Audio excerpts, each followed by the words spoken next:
Hello everyone, welcome back to another video. Today is Friday, May 29th, 2020. Today I'm going to be doing my first channel's House of Representatives prediction. Now in the House of Representatives there are 438 members. At this point there are about 200 Republicans, but New York 27 has is going to be having a special election, and the ratings have it as safe or likely Republican. So I'm just going to give it to the Republicans for now. So at this point, Democrats have a majority. Now you probably know the Speaker of the House is Nancy Pelosi for the Democrats, and the Republicans leader McCarthy. So let's see, can the Democrats hold a majority or the Republicans take it? Well, let's just go through and see. Now, our first district, we have California 21st, TJ Cox. TJ Cox won by 0.5%. If I believe on election night they did call it for the Republican, but in the end, TJ Cox did won. I'm gonna go with the Republicans flip it because the polls that we do have in California's 25th are from 2019, but it does show Valdo, I believe, was a 16-point advantage. So that's about how much I can have. And so I'm going to give it to Valdo. California 25th, I think Mike Garcia is going to win. Now, remember that election got many national attention. If you remember, Katie Hill vacated the seat, which means had a special election, and Mike Garcia beat Christy Smith. And now in November, Mike Garcia is going to go against Christy Smith again, and I do believe he's going to win it. California 39th, I do disagree with this characterization. I do think Young Kim is going to win. Hold on. It will show here's like Young Kim does maintain a lead over Representative Joe Cisneros, if that's how you pronounce his name, in California 39th District rematch. So I do believe Young Kim is gonna win. And now in California 48th Congressional District, it's Harley Ruda, I can't pronounce, but it is a Clinton district, but it's not like a big favor for Trump, but it does favor lots of Republicans. Like, see, I believe Dan Rochabar had this seat for a while, for about the 113th, 114th, 115th, and in the end of the day, I think it's gonna go back for the Republicans. So I'm gonna give it a Republican flip. I do believe Ross Spaniel is going to win his re-election. Now, Florida 26th District, I don't know, I don't have well, in Florida's 26th District, Debbie Marshall Powell won her election, but this time, there's the mayor of Miami is running against her for the seat. And believe it or not, the mayor of Miami is a Republican, but he did endorse Clinton. So, and this is a Clinton 16 district. But at the end of the day, I think she's probably gonna win her re-election. Lucy McBath is Georgia's 6th district.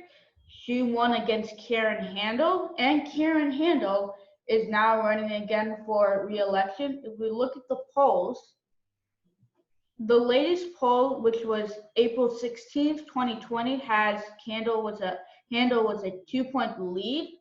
If you remember, in 2018, it did have McBath, was the lead for most of the part, except one October poll, which had Handel up by 1. But this is an AB, which means it's like the rating. So I do believe Karen Handel will beat Lucy McBath. In Georgia's 7th, Rob Woodall is retiring, and there are a lot of people trying to run for the seat. Whoever is the Republican nominee, I do believe is going to win. He only won by 0.1%, but if he was able to survive the blue wave year, and this is a Trump 7 district, I do believe the Republican is going to win. And I'm thinking it's probably going to be Rich McCormick, if I'm correct, is probably going to win. Now in Iowa, Iowa has 4 districts. 3 out of the 4 districts are held by Democrats. And Trump won Iowa by 10 points, and he could win it by more because Iowa is a trending Republican state, and all these districts voted for Trump. But let's go through it. So I do think the Republican is probably going to win in Iowa first. In Iowa second, David Lobsack, who first got elected in 2007. He won in 2018 by a 12.1% margin, but this time he's not running. And since Iowa did vote for Trump by 4 points, I think the Republicans are going to pick it up. In Iowa's 3rd district, like if you see here, Trump won it in Iowa 2nd, but in Iowa 3rd district, Sidney Annex. Again, a lot of these, I guess Trump, Democrats in Trump district are kind of in trouble because they did vote on impeachment in favor of both articles, and that's probably going to hurt them a lot. So I'm going to say the Republicans do pick up Iowa 3rd, and Republicans are probably going to hold Iowa's 4th. In Illinois' 13th congressional district, I do think Ronnie Davis is probably going to hold his seat. In Illinois' 14th district, even though it's a Trump district, it's suburban, and I think Lauren Underwood is going to win. Indiana's 5th is probably not going to be competitive, even though the incumbents are running for re-election. So I do believe Republicans are going to hold that one. In Kansas, the 3rd district, I believe this is Kansas City, Kansas, and I do think Sharice Davids is going to win. In Maine's 2nd congressional district, I believe this is a Republican flip. If you remember in Maine and Nebraska, they do their electoral votes on statewide for 2 and then rest for based on congressional district. And Trump won it by 10.3 points. And since Trump is going to be on the ballot, it's probably going to carry the Republican over the top. In Michigan's 3rd district, Justin Amash, a libertarian, is not running for re-election. I do believe the Republicans are going to pick this up. In Michigan's 8th district, it's a Trump 7th district, but there's not many Republicans. I don't think they're having the strongest candidates in Michigan's 8th. So for now, I think Elisa Slotkin is going to win re-election. In Minnesota's 1st district, was Trump on the ticket? I believe this was a flip. It was a flip from Democrat to Republican in 2018. And I think Jim Hagedorn is going to win. In Minnesota's 7th district, Colin Peterson did vote against both articles. He survived many red wave years. He's been elected since 1991. But at the end of the day, I'm thinking the Republicans are going to win. This is a Trump plus 31 district. So I think the Republicans are going to win. In Missouri 2nd, I do believe Ann Wanger is going to win. Now, North Carolina 2nd and 6th, North Carolina are redrawing the maps because there's a lot of gerrymandering. So I do believe these are going to be Democrat pickups.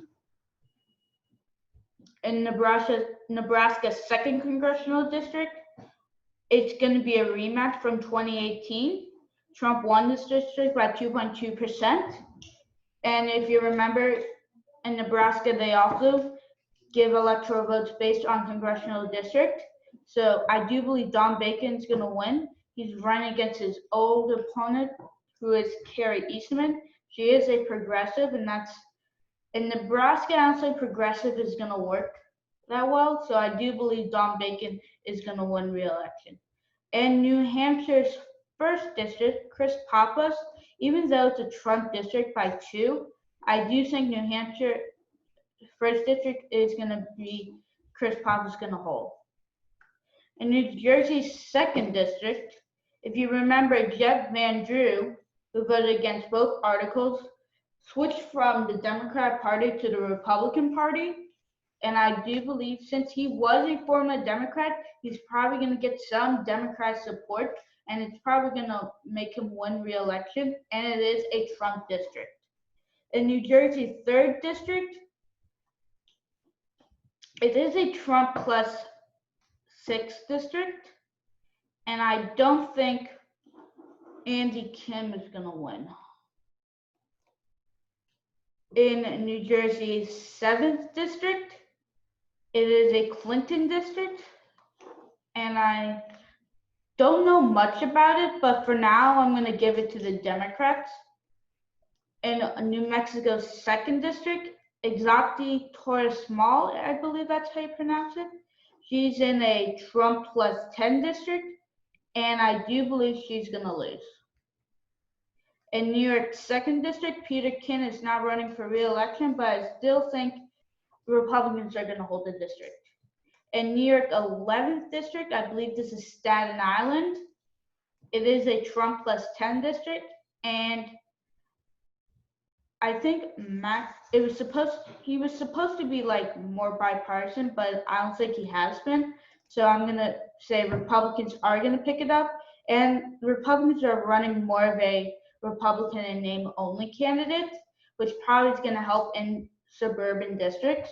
So I'm gonna give that to the Republican. In New York 22nd district, Anthony Brindisi, I believe this is a rematch, and I think she's a she, and she's probably going to win. This is a Trump plus 16 district. It was kind of weird how he won in the first place. In New York's 24th district, I do believe Republicans are going to hold that one, even though it is a Clinton district.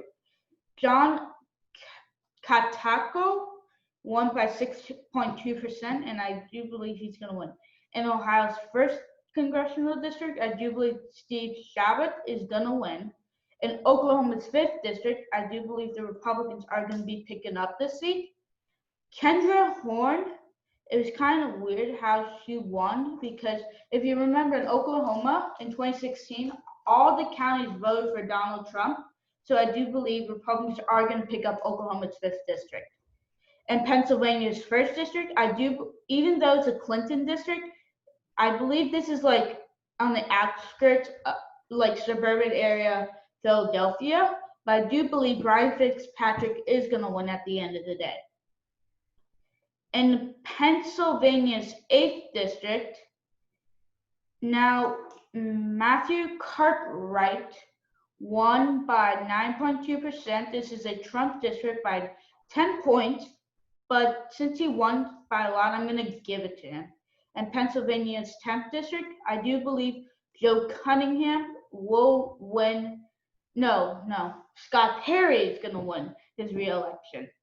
In South Carolina, I believe Republicans are going to pick this up. This is a Trump plus 13 district, and it's probably going to go back to Republicans.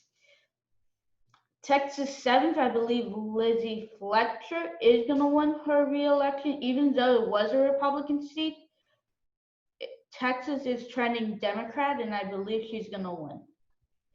Texas 10th district, Matthew McCall is probably going to win. Texas 21, Chip Roy is probably going to win. Texas 22, I do believe Pete Olson is going to win. And in No, not Pete Olson. Whoever the Republican is probably going to win. And in Texas 24, I believe Republicans are going to win that seat. In Texas 23rd, Will Hurd won this seat by 0.4%. He's not running for re-election. This is a Clinton district, and I do think the Democrats are probably going to pick it up, but Republicans still have a chance to pick it up. I probably could change this, but for now, I'm going to have it as a Democrat pickup. In Texas 32nd, I believe Colin Allard is going to win. In Utah's 4th district, I believe Republicans are going to pick that up. Now, in Utah, Trump won it by 6.7, but that was because Evan McMullin took many votes away from Trump, and Trump's probably going to gain a lot of votes in Utah. And with Trump on the ticket, it's probably going to help the Republican go over the top and beat Ben McAdams. In Virginia's 2nd district, I think Elaine Luria is going to win re-election, even though it's a Trump district, but Virginia is trending more blue. But I could change this maybe in another month or two. In Virginia's 7th district, I believe Abigail Spanberger is going to lose. This is a Trump plus 7 district, and I think Republicans are going to pick it up. So let's see, who is the majority? All right, so at the end of the day, Democrats are going to be holding the House of Representatives, but Republicans still could take back the House. Like a lot of I think JHK have like an 89% chance Democrats hold the House. That's probably not accurate. It's probably more of a like 60% chance Democrats hold the House. But right now in the month of May, I do have Democrats have a 219-216 majority, but Republicans could gain some seats. They could hold Texas 23rd district. They could also maybe get Michigan's 8th district. There's probably more. They can probably maybe get Nevada's 3rd district. And much more. They can probably maybe get more. But for right now, Democrats are going to be having a majority. So thank you for watching this video. Please like and subscribe. Hit the bell for notifications. Comment if you wish. And I hope to see you guys again in the future.